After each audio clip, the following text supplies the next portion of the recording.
Angkat vas Bangi, kita angkat mesin tayar. Semua ada barang lagi, pasang lagi. Genset, pressure.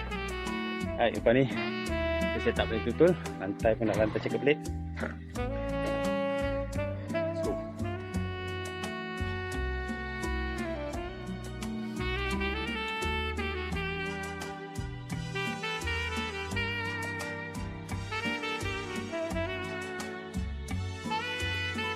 untuk follow Abang Tayar kat TikTok ni.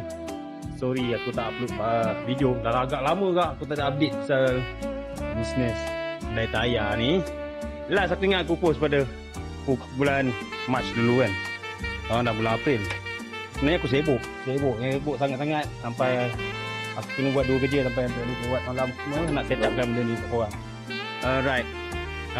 Pak. Sekarang kita sudah upgrade. Kita tak buat lagi macam itu manual. Siap semua. Genset. Mesin tayar. Semua komplit. Sebiji macam ada kat kedai punya. Ini semua baru. Brand new. Berkilat lagi. Set up untuk follow Abang Tayar yang nak buat servis tukar tayar, nak minta upah tukar tayar, nak beli tayar baru dengan kita orang.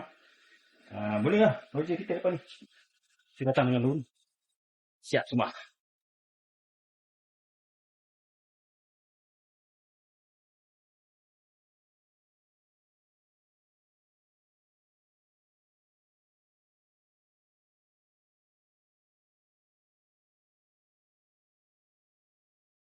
Okey, hari ni 8 hari bulan 4.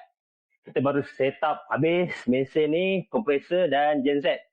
Jadi, operasi Abang Tayar ni kita akan mulakan selepas 17 bulan 4. Jadi kalau korang nakkan servis Abang Tayar ni, jangan lupa link ada dekat page depan, link hijau. Kita jumpa lagi dalam apps tu. Lepas 17 hari bulan, okey? Boleh booking sekejap.